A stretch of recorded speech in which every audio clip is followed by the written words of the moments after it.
من كريم صبري انه يمشي ويتابع المباراه ويتابع اللقطه اللي تابعنا كريم صبري. الراي ديالو بعد متابعه الصوره يستدعي عمر تغير لون البطاقه، قد يتغير لون البطاقه، اعتقد بانه لون البطاقه سيتغير اذا من ورقه صفراء لبطاقه حمراء لعمر المساوي بعد متابعه اللقطه وبعد متابعه، وبالتالي فريق الاتحاد الرياضي التركي سيواصل المباراه ب10 لاعبين وهذا مستجد الان في اللقاء.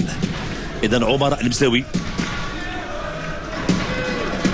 سيغادر وبالتالي الفريق سيواصل مباراة لاعبين. نتابع من جديد. اعتقد انه اللقطه لم تكن تستدعي تدخل بهذا الشكل. عمر المساوي لاعب عنده خبره وتجربه، هدوء تعودنا عليه.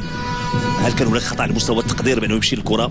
هذا هو اللي اعتقد، يعني حتى من خلال الصوره كيبان بان عمر المساوي لما كره فعرف بانه ارتكب خطا وخطا جسيم لانه التدخل كان قوي. الروح الرياضيه يغادر عمر المساوي الذي كان واحد من ابرز اللاعبين الكينيا وقبلها فريق المغرب الفاسي وحقق معهم القاب، كذلك فريق رجاء بني ملال. اذا دي سيكمل المباراه ب10 لاعبين في الوقت اللي طارق ستيوي مطالب الان بايجاد التقنيه والتكتيكيه وكذلك